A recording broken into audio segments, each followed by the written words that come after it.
Hi there, I'm Ralph Greenwood, and welcome to Tracks One-on-One, a mini-series dedicated to explaining the histories of railroads in America. Now, in our episode today, we are going to look at the South Bend branch and the Butler branch of the Pennsylvania Railroad that ran from Logansport to South Bend, Indiana, and to Butler, Indiana. So, let me give a little outline of what we're going to do here. Okay, first I will show a piece of actual track showing the manufacturer stamps for date and say a few things about the tracks. Next, I will show a view on the ground, and I will point out certain landmarks that we'll be able to see when we do a Google flyover after that. And, well, of course, after that comes my Google flyover, which I will explain more of the history and more things. But first, credit is due. I obtained most of this information from the Broadway. It is a Pennsylvania Historic Railroad site, and also from the Cass County Historical website, which Logansport is located in Cass County.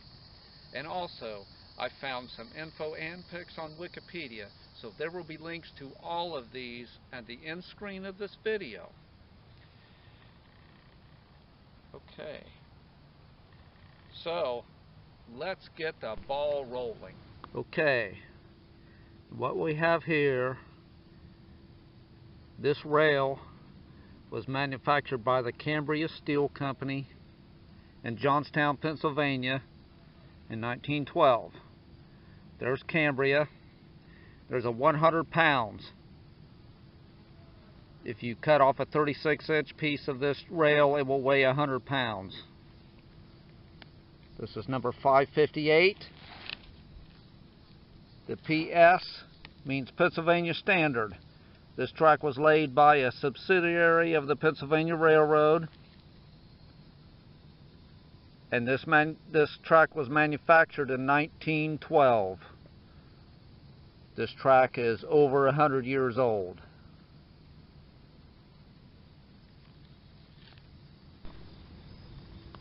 Okay, this is the main of the branch. This is the line that is the South Bend and Butler branch. This right here, this is Carnegie Rail. You can see the stamp in Carnegie. You can see the year 1912. You see an ET there and another mark. I'm not sure what that is. This looks like 85-pound rail. Either that, okay, yeah, 85, and the PS is Pennsylvania Standard. This track's manufactured to Pennsylvania Standard. It was laid by a subsidiary of the Pennsylvania Railroad.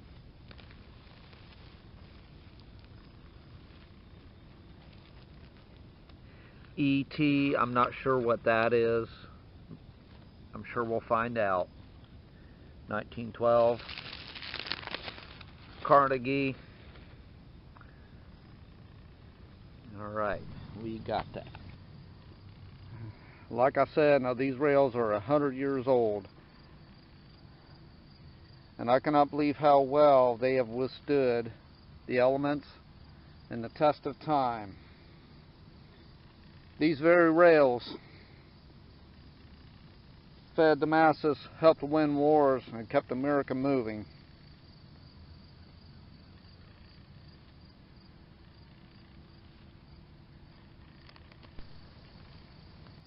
Now, it is a well-known fact that the Pennsylvania Railroad was a major player in American railroad history, or a power.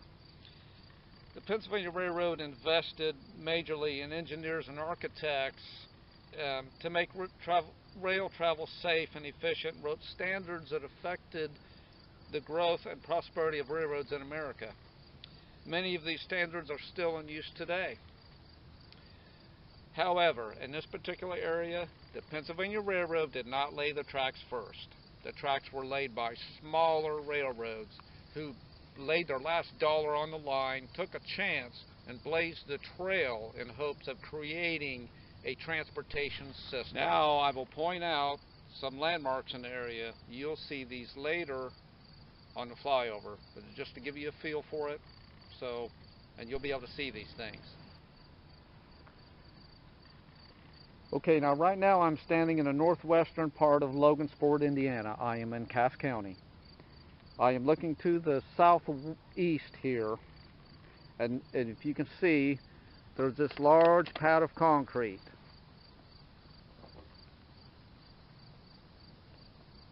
I think you can see that. This is the former General Tire plant.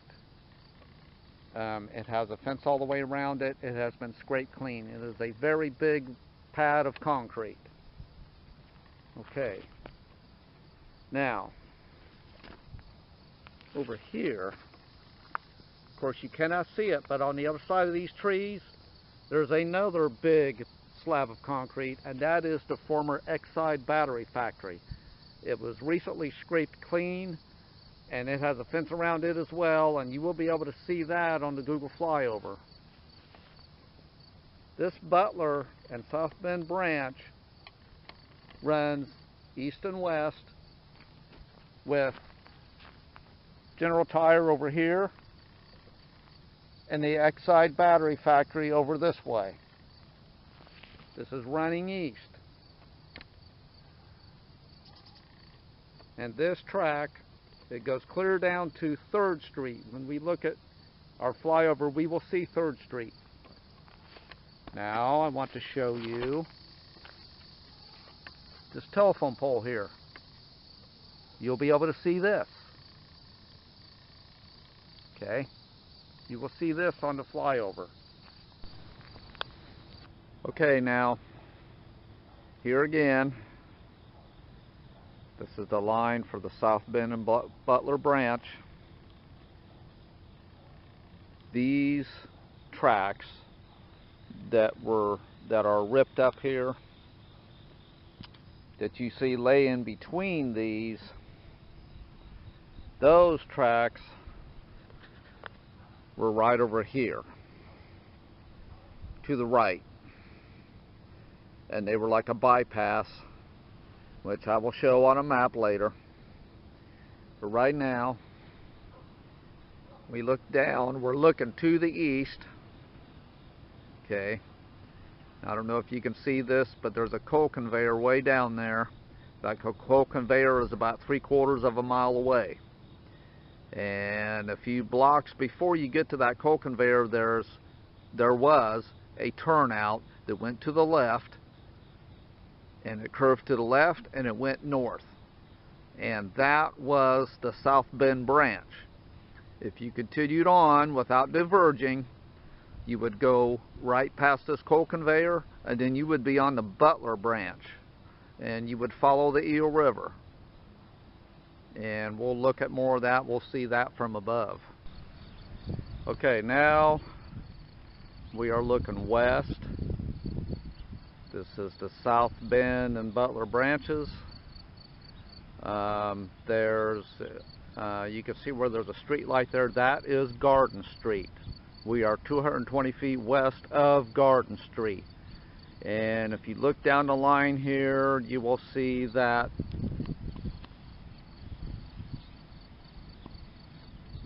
this curves, this line, it runs west, and then it curves to the left and goes south, and there's a major junction there that I'm going to cover on the flyover, and we'll see more of that.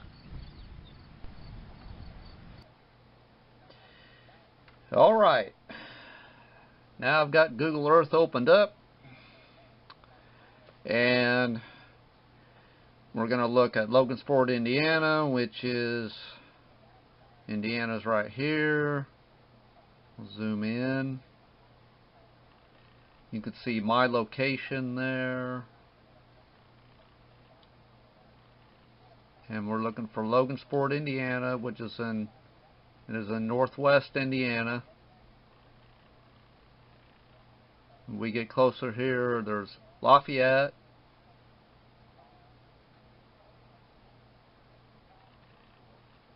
Logansport is northeast of Lafayette. Peru is right here. Peru's right here. Logansport is right here. And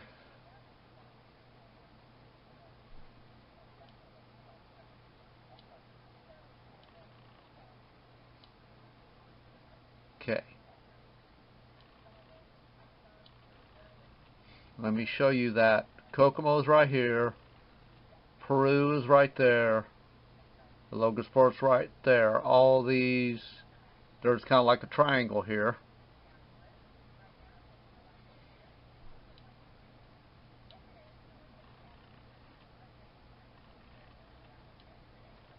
I'm going to zoom in on Logansport. Okay, now, the area that I was showing you, you can see my location right here. I made that mark on there.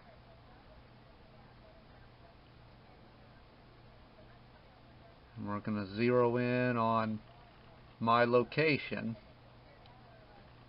Okay, and we're fairly okay. Right here it is.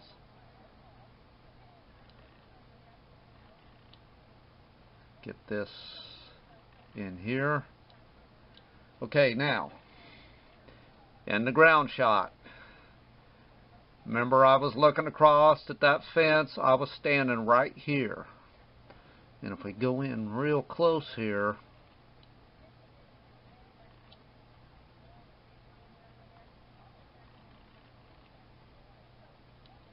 come down a little bit. See this telephone pole? I showed you this telephone pole. I was standing right here. When I did the shots looking east, I was pointing this way. West is this way. West is that way. Okay. And I was showing you this is the old General Tire plant. And then when I looked over this way, this big pad of concrete is the old Exide battery factory. It was recently tore down and scraped clean. But these right here are the track. There's one track here. Let's see if we can bring it in. And this track runs right here. Runs right alongside here. Now remember when I was showing you on the ground, the track was taken up and the sections of track were laid between these tracks here. That track was here just south, and it ran. It was like a bypass. And we're going to explain more of that later. But this track runs into the Butler branch and the South Bend branch. Okay, we're going to move down here. Okay, this building here. You can see that this building is built alongside the tracks. That business at one time did railroad business. This street right here is 3rd Street. This is the street when I was looking east. This is 3rd Street. And we go on. Here's another business. It's not parallel with the road, it's parallel with the tracks. So at one time there was a business, they did railroad business. And this factory over here, this was part of the old RBM, Essex Wire, years and years ago. They did railroad business. And right in here, right in this area, there was a turnout that went off, it went north, and you can see the path of it right here. We could almost We can kind of see the indent on the road, and this path continues, okay, where this line keeps going. This line right here is going to go to the Butler branch. This line that went right here, this is the south. This was where the South Bend branch was. We can see the path, and we can see where it crossed the road here. Bring that down a little bit. Yeah, right there. See that? Okay. And this has all been repaved. This building here, this is the Logansport Municipal Utilities. It's not that old of a building. But this track went right up through here. We're going to back off a little bit. And it went up this way. Now, if you look closely, you can still see the path of where it went. You can see where there's not many trees. It's going in this direction.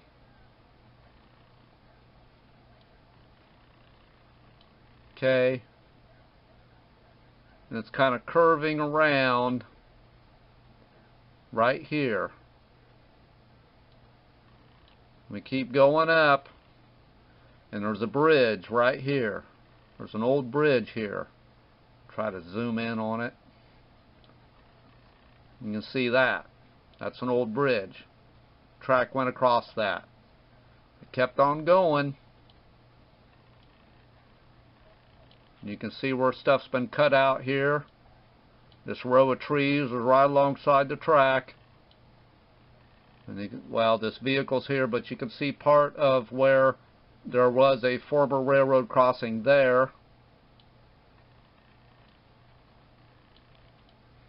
Well, I was a little off, but we can see it right here too. Right in through here. Right here's the path, and there's another bridge right here. This is right behind these people's houses. Right there's a bridge over this little creek here. And anyway, this track continues on, and it goes north to South Bend.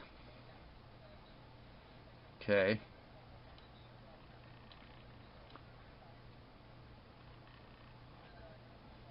All right. Now, but before we get too far, I'm going to go back here. I want to explain to you about this area right here. From 3rd Street down here to on the other side of, this is Garden Street, right here on the other side of Garden Street. There was a rail yard that went all the way up here, and it ended at 3rd Street. And I'm going to show you a picture of that in just a second.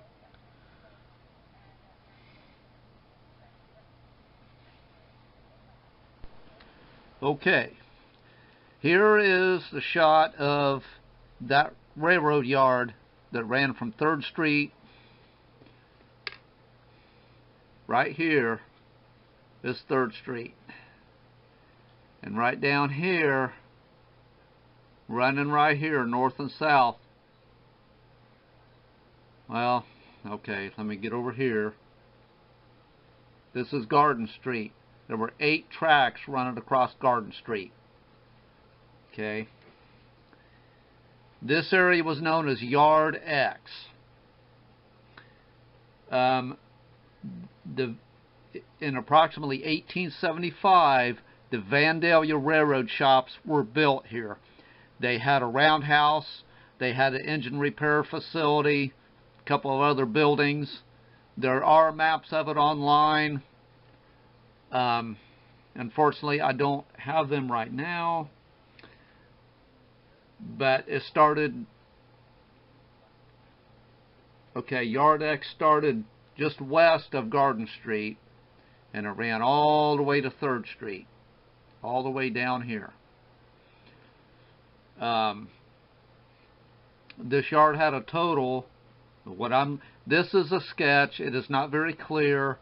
I did have another. I made a copy of this and I kind of straightened some of the lines and stuff like that. But I'm not going to show that because I want to show the original. I know you can't see too much here, but I took it and enlarged it a little bit. I came up with a total of 21 tracks here. And it looks like to me that it had an approximate capacity of 611 cars. I may be off by so much. All of this, it was all, by the 50s, all this was torn up. It was all gone. But right here, you can see there is right here, this line running through here, this is a bypass for Fort Wayne Division trains, and they would use the INF branch, which I'll show you later, but this is where they would cut around this yard. The other track is right here, the one that's still intact. It's right here. And as you go down here,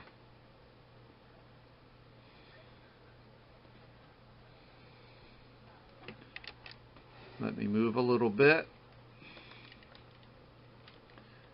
Okay. Here's Ottawa Street. Remember when I was telling you right here in this area was where the turnout was. You can just barely see this, but this is to South Bend. If you stayed straight here, you went to Butler.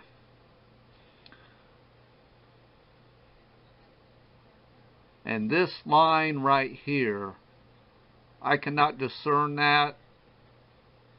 I don't know exactly what it is. Some kind of a siding, it looks like. But anyway, this is Yard X. This is what it looked like. Yard X in Logansport. Okay, so now we're going to go back to the Google Earth. We're going to look at some other stuff. Okay, now a little bit more about the South Bend branch. The South Bend branch was built in 1883 and was then part of the Vandalia Railroad. It served several grain elevators and the Studebaker Factory in South Bend, Indiana. Now, right here's Logansport, and up here, just at the edge, is South Bend. So you can see that the track, it came out at this angle, and then it cut back east some and went to South Bend.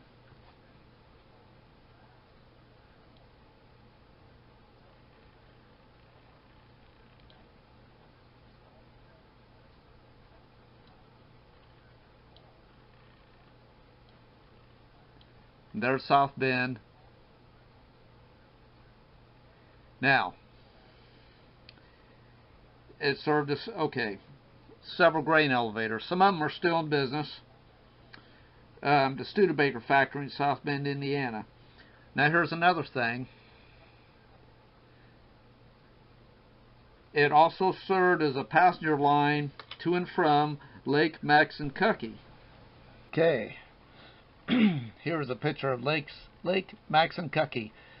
It was a popular tourist attraction that trains on the South Bend branch. They had passenger service too here. A lot of people worked in the factories and stuff like that. And on the weekends, they'd get on the train and go to Lake Maxinkuckee. It's a pretty nice picture here. Thought I'd show you that. Okay, here is one of the pictures I found of the Studebaker plant. This is just one of the buildings. It was a huge facility. And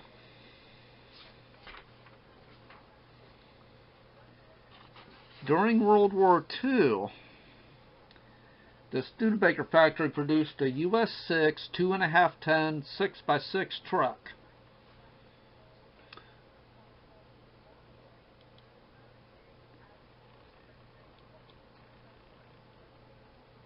And now this was something I didn't know. This was something I wasn't aware of, but a lot of these trucks were sold to the USSR. And as a matter of fact, Stalin, Joseph Stalin, even wrote a letter to the Studebaker Company commending them for making such a fine vehicle. And one of the popular uses that the Russians did, they would mount a rocket launcher on the back of these trucks. And if you look back in old World War II clips, you're going to see one.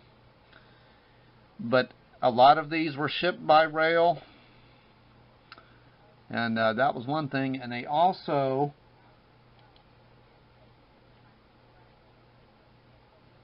okay, I've got to come off the Zoom. Okay, they also produced the M29 Weasel amphibious vehicle. This was used in World War II.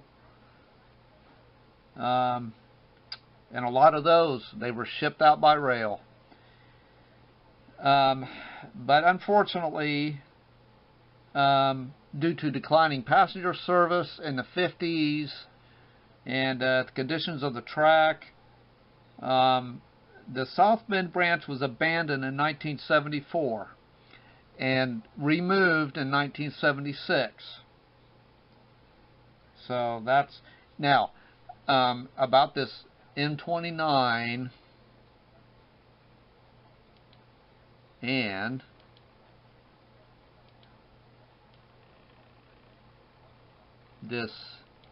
the US 6. I've got links to both of those on Wikipedia. They talk a little more in depth about it. So there will be links at the end of this video if those things interest you. Okay. So now we're going to move on to the Butler branch.